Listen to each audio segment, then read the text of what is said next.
এই মুহূর্তে পাওয়া সবচেয়ে বড় খবরটি হলো এবার মানবতার ফেরিওয়ালা অর্থাৎ নবনির্বাচিত এমপি ও ব্যারিস্টার সুমনকে নিয়ে মুখ খুললেন বাংলাদেশের জনপ্রিয় নায়ক শাকিব খান।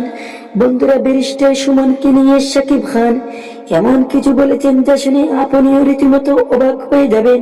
তা শোনার আগে অবশ্যই চ্যানেলটি সাবস্ক্রাইব করে দিয়ে সম্পূর্ণ ভিডিওটি দেখার অনুরোধ রইল। বন্ধুরা, শাকিব খান ব্যারিস্টার সুমনকে নিয়ে বলেন সত্যিকারের মানুষ কাকে বলা যায় তার একটি উদাহরণ হচ্ছে ব্যারিস্টার সুমন। কারণ তিনি এমপি হওয়ার আগে থেকেই মানুষের সেবায় জড়িত ছিলেন, যাকে প্রকৃত সমাজসেবী বলা যায়।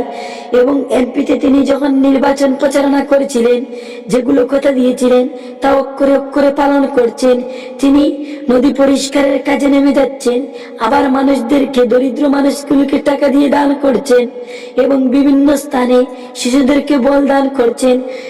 এই হচ্ছে তো আসলে সত্যিকারের মানবতার ফেরিওয়ালা।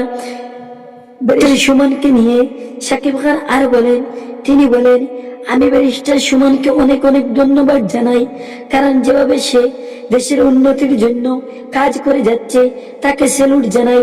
তিনি বলেন, আমি দোয়া করি তার যেন আয়ু দীর্ঘ হয়।